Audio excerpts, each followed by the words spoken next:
Assalamu alaikum wa rahmatullahi wa barakatuh. My name is Liaquat Zaman. Ahlan wa sahlan, marhaban.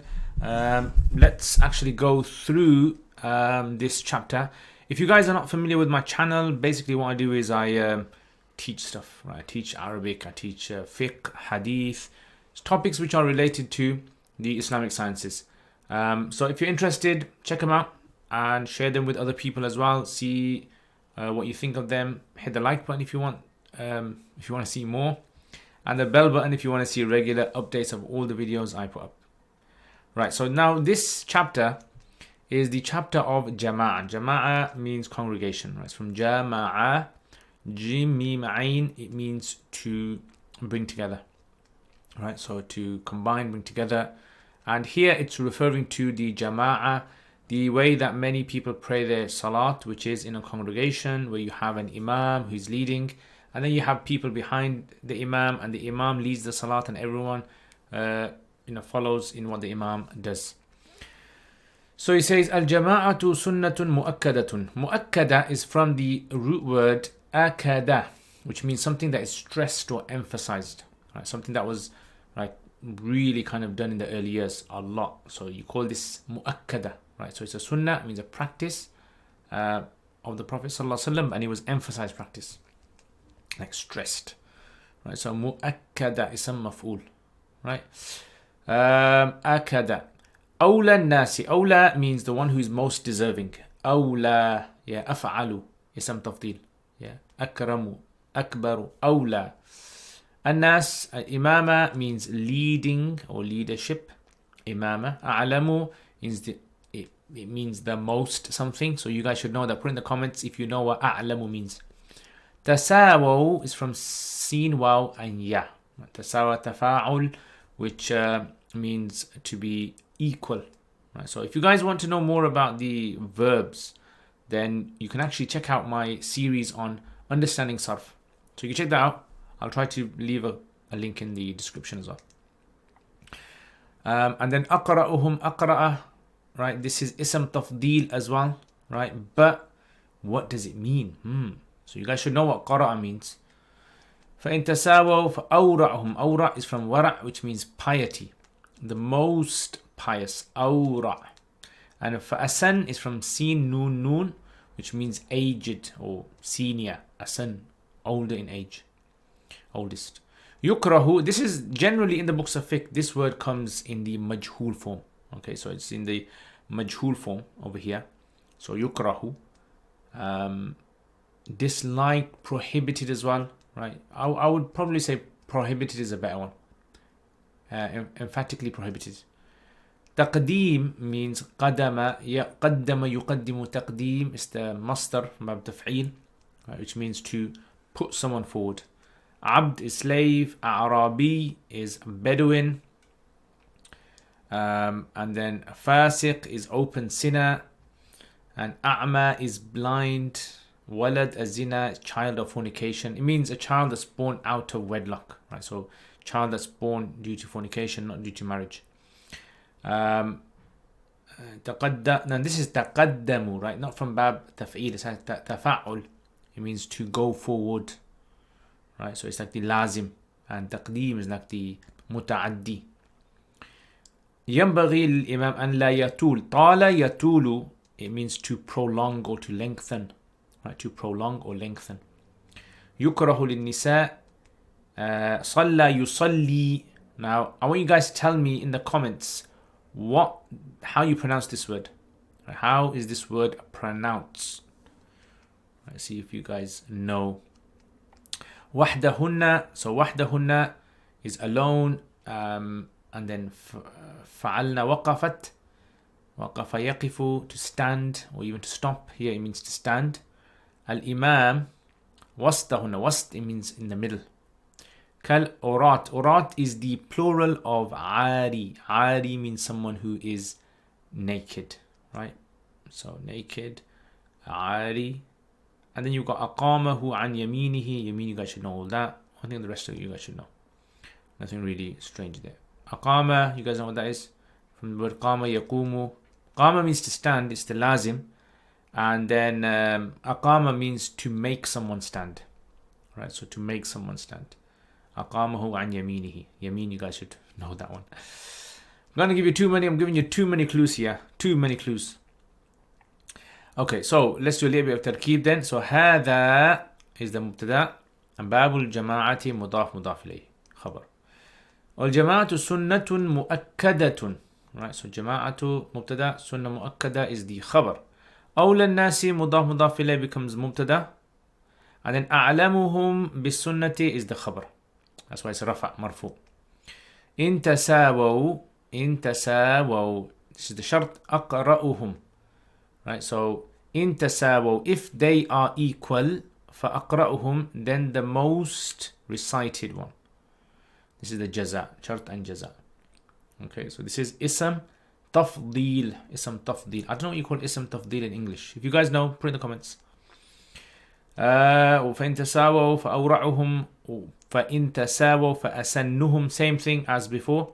ويكره, now remember I said يكره is generally used with the مجهول صيغة, مجهول form. So تقديم is مضاف, and all these other ones are going to be the مضاف إليه, معطوف onto the مضاف إليه, right? So عبد is مضاف إليه, أعرابي is معطوف, فاسق is معطوف, أعمى is معطوف, ولد الزنا is معطوف. Does anyone know why the word أعمى doesn't take kasra here? Let's see if you guys know a bit of intricate صرف. maybe نحو.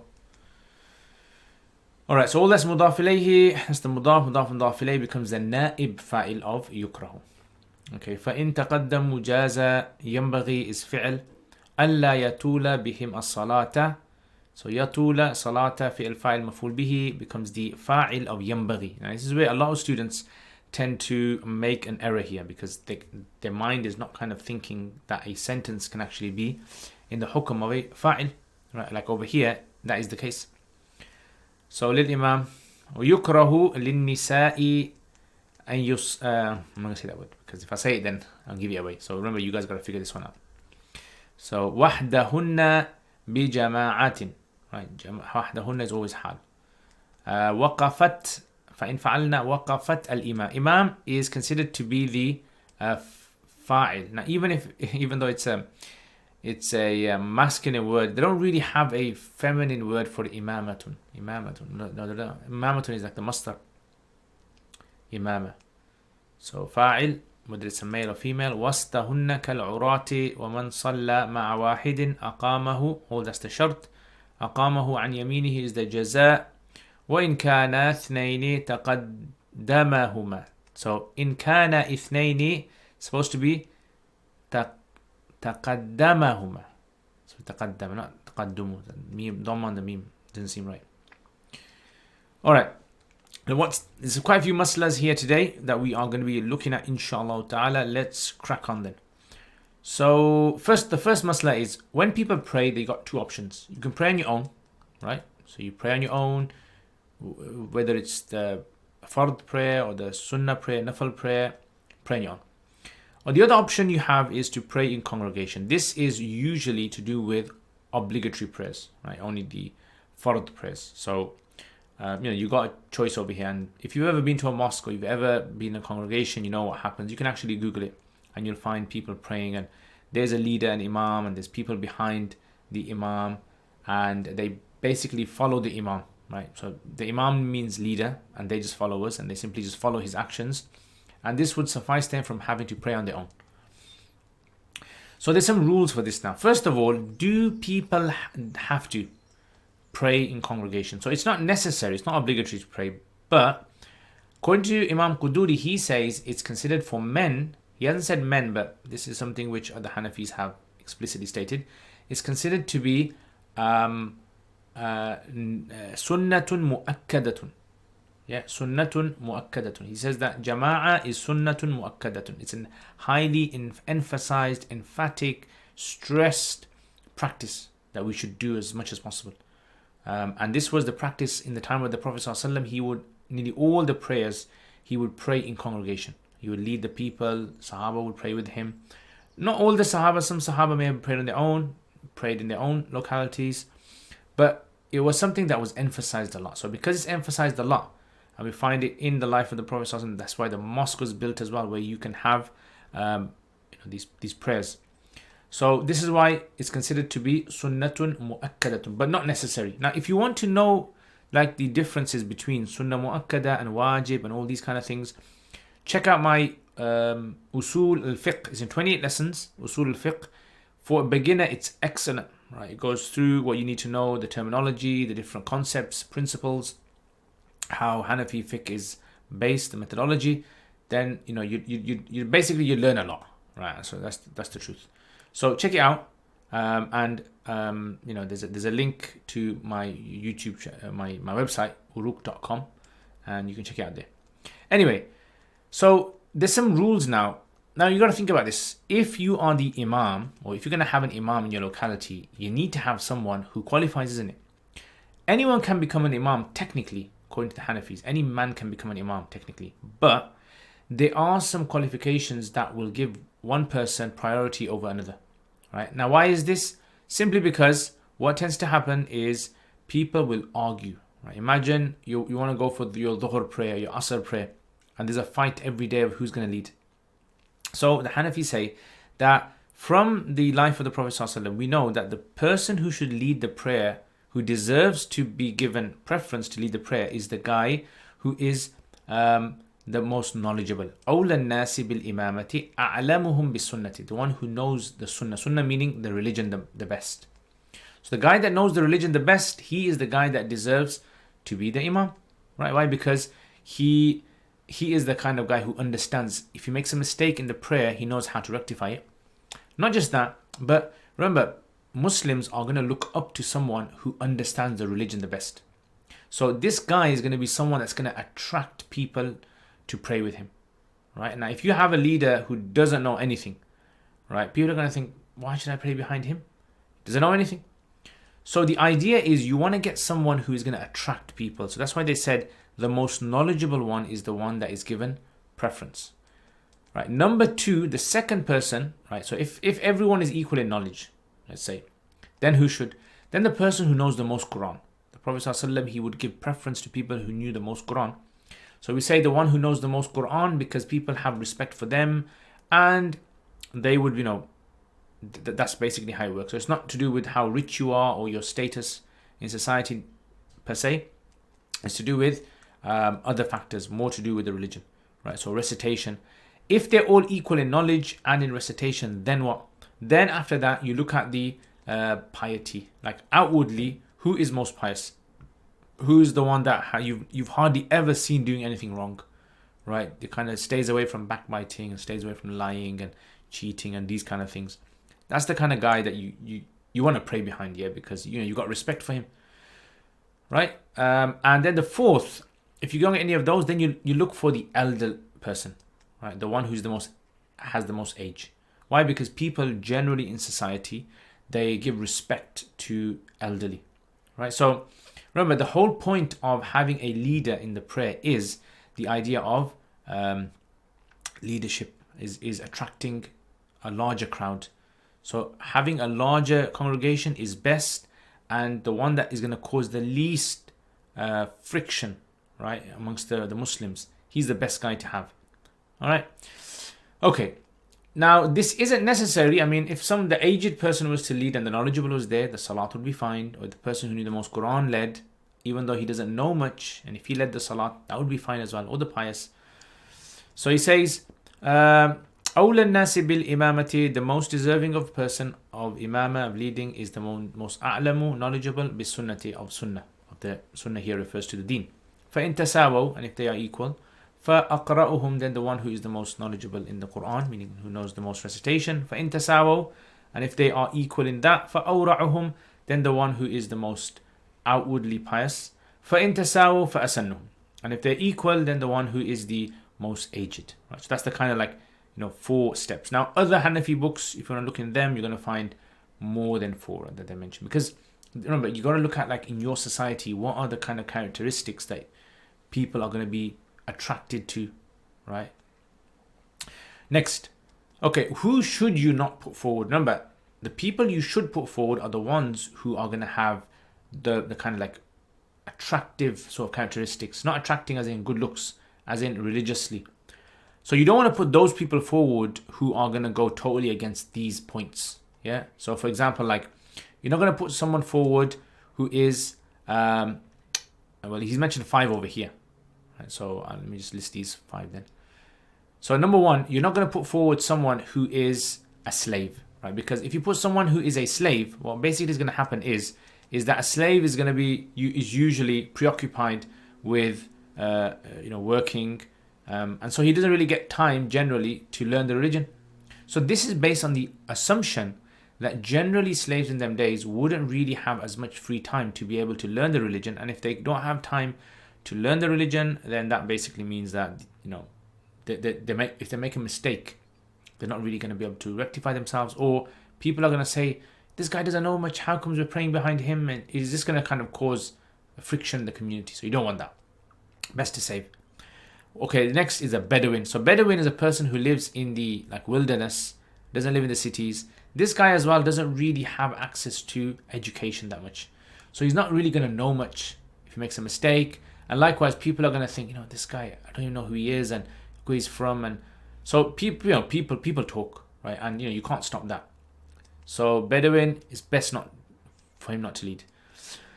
Open sinner, no. You don't want an open sinner to lead. Why? Because if he is courageous enough to sin openly, I mean, we all sin, behind closed doors, in privacy, and we ask Allah forgiveness. But a person who sins openly, drinks alcohol openly, or backbites openly, or does things, this kind of a person is a person who is clearly going to deter people, right? People, if they find out, this is the imam who, goes around smoking, drugs, or drinking alcohol, or womanizing, or gambling, they're not going to pray behind him, because they're going to say, if he's like this, why would he take consideration, and why would he be particular and careful about his worship, right? So we don't want to pray behind him. A lot of people will say that. Number 4 is a person who's blind. Now, nothing's wrong with a blind person. Issue is that if he's blind, then he might not be as particular when it comes to purification as a person who can see. So just because of that, it might put some doubts in people's minds. And the 5th one is a child who is born out of wedlock. Like basically an adult who is not born in marriage, born out of fornication. The reason they mention this one is it's not his fault. It's because a person born out of wedlock usually doesn't know his father, and then in them days wouldn't get a good upbringing, right? Wouldn't get an upbringing. If he doesn't get a good upbringing, he's not going to really be educated, and then he wouldn't be able to know the right and wrong of Islam. So now, if you look at all of these people, if they were all to lead, right, the salat will be valid. No problem. If they were to lead, salat's valid. But the dislike is due to some external factors. Like what will the reaction of the crowds be? So remember, this is going to be a 5 times a day thing. So you don't want to put someone who is going to cause a split, schism in the ummah, right? Friction in the ummah. You want to bring someone who unites them, right? So these guys might not necessarily be their fault, but you have to understand, people who qualify are given preference. Right, so this is why, and nowadays today there might be other factors as well. There might be other things that people look at. So you kind of look at that as well. Sometimes it might be someone who has a beautiful voice, attracts people. People enjoy praying behind them. I don't know. You put in the comments, what kind of thing do you like in an imam that, like, if you had a choice of going to 2 or 3 mosques, why would you choose one over the others? What is it? Is it because it's closer? Is it because you know the imam very well, or is it because the imam has a good voice, or is it because I don't know? Put in the comments. So he says, yukrahu taqdeem is considered to be emphatically prohibited. Taqdeem al-abd, to put forward a slave, or Bedouin, or fasiq, or open sinner, or a blind person, or a walad of zina, a child born out of wedlock, fornication. فَإِن تَقَدَّمُوا, if however they were to go forward, jaza, salat is fine. Right? Because salat's done, and we're just looking for the criteria for the salat to be valid, and that's occurred. Okay, and so if there's a slave and he's grabbing a big audience, then let it be. There were many slaves in the past who were the most knowledgeable in the community, who had the best voices, who knew the Quran the best, right? And they were leaders. Many of the imams, in fact, in the early years. Okay, now when it comes to recitation, the imam's going to recite, isn't he? And the idea is to have a larger audience, larger crowd. Now, if you're going to go to a mosque 5 times a day, how long would you prefer the imam to recite? Would you prefer short recitation, medium recitation, or long recitation? So the Hanafis say that people would prefer short and medium. Long recitation he should not do unless he knows the people behind are comfortable. In fact, the Prophet ﷺ clearly told Mu'adh bin Jabal off for reciting very long surah, like Surah Baqarah in like, Isha Salat. And he told him off. Why? Because people have things to do, right? Yes, Salat is important, but at the same time, if you're going to pray 5 times Salat a day, it still means you got to go work. Still means you have to go to school or college, university, or take care of the children, whatever. So the Hanafis say that the long recitation is considered to be disliked if the people behind cannot keep up. Like they find it very burdensome, to stand there. It hurts their legs, or maybe some of them are ill. So short recitation, medium recitation, is fine. This is why it says, ينبغي للإمام, it's necessary for the imam أن لا يطول بهم الصلاة, that he does not stretch the salat. Some recite it as لا يطول. يطول is fine as well. So he does not prolong the salat, like make it very, very long. Okay, next. Okay, what about women praying now? So women going to pray salat as well? Yes. They don't have to pray congregation, right? The Prophet ﷺ said it's preferred for them, right? If they come to the masjid, fine. But it's preferred for them to pray in their homes, he said. Okay, now the Hanafis say, as for a woman leading salat, she can't lead men in salat, okay? But can she lead women? Yes, she can lead women, right? She's allowed to. She's a female, so she's allowed to lead women. But because we don't find the early generation doing this practice regularly, we don't find the Sahabiyat or Tabi'iyat or whatever after them doing like women congregations, right? And if it was something good, they would have clearly done it before us. Hanafi say it's considered to be disliked for them on their own. يُكْرَهُ لِلنِّسَاءِ أَن يُصَلِّ. Okay, what's that word? What I say there? وَحْدَهُنَّ بِجَمَاعَةٍ, on their own in congregation, right? So just women, just pure women praying on their own. However, if they let's say for example there's a group of women in a house and they happen, okay, should we pray congregation, and they do pray, salat will be valid, right? But it's considered to be highly prohibitive. So the way they should stand is actually different from men. They should stand, the imam, the woman, she shouldn't stand in front. She should stand in between the first row. She should stand in between them, right next to them, her feet with their feet, right, parallel. And then, the saf behind her, the row behind her, etc. And it should be done like the naked people. What does he mean by the naked people? Well, the Hanafis say, imagine, for example, like you went, I don't know, to some lake somewhere, and you're in your shorts, and no one's there, obviously. Yeah, no one's there, only you. Actually, yeah, no one's there. Or let's say there's a group of you there, about 10 of you there. And you jumped in the water, and all of a sudden, you're not looking at each other, obviously, which is not allowed to look at the awra, the naked part of your body. And then you came out of the water, and you got maybe some underwear on, and your clothes have been taken. Someone's stolen your clothes. Then what do? So you got to pray. You can't stop praying. So they say you're going to have to pray in that state then, in your underwear, basically.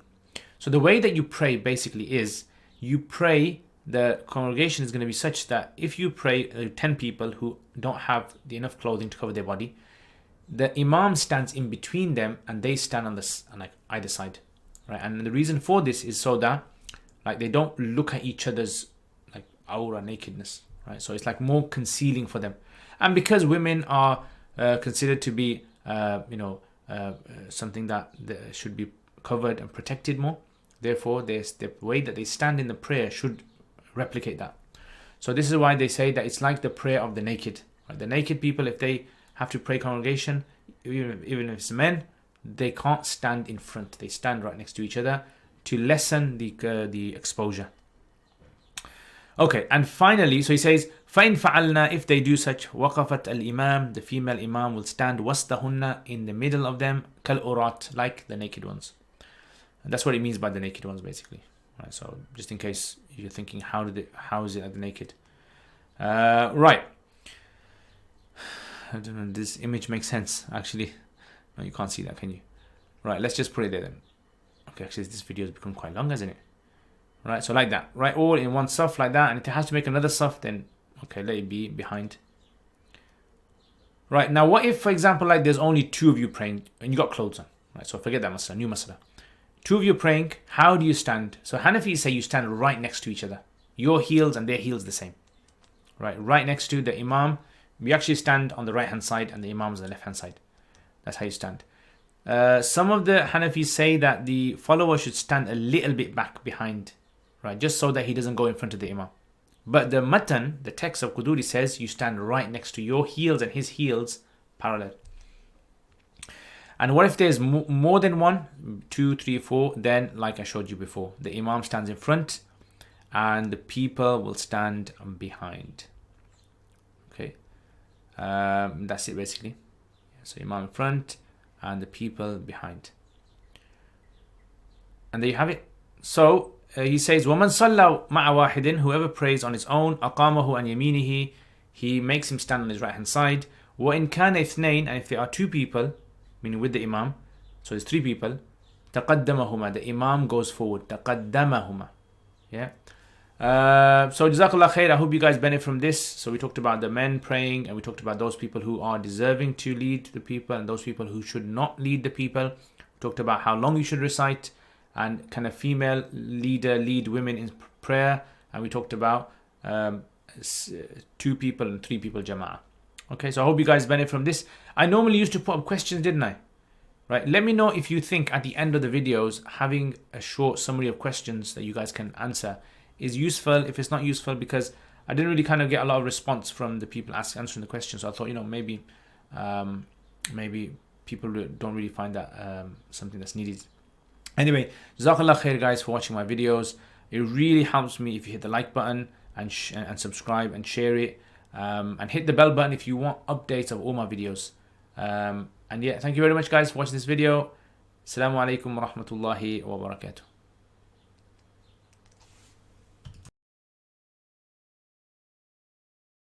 Jazakumullah khair guys for all of your support. Without your support, I wouldn't have been able to produce the videos that I've put up on my YouTube channel. And there is so much more that I really want to do. And without the support of you guys who are patrons, generously supporting this channel, I've been able to get myself a camera, which as you guys can see, the quality of this camera, mic system, software, I've been able to hire an editor. So what do I want to do? I want to make lots and lots and lots of more videos for beginners, for intermediate, advanced, in the subjects like Arabic and Fiqh and Hadith and Tafsir and Aqidah and all those other things as well. And for this to happen, again, this channel needs support. So if you guys want to become patrons and support this channel, then check out the link below. Also, if you do become patrons, you'll have access to videos that I don't put up on my normal YouTube channel. So check that out, inshallah. And there's most other perks as well that you guys can benefit from. And if you want to access this channel through social media, we've got Twitter, we've got Instagram, Facebook page, and other things as well that you can visit. So Jazakumullah khair again guys. Thank you very much for your support. Assalamu alaikum wa rahmatullahi wa barakatuh. Jazakumullah khair for watching this video. I hope to see all of you guys. If you guys are interested, please leave us feedback, get in contact with us. Assalamu alaikum wa rahmatullahi wa barakatuh.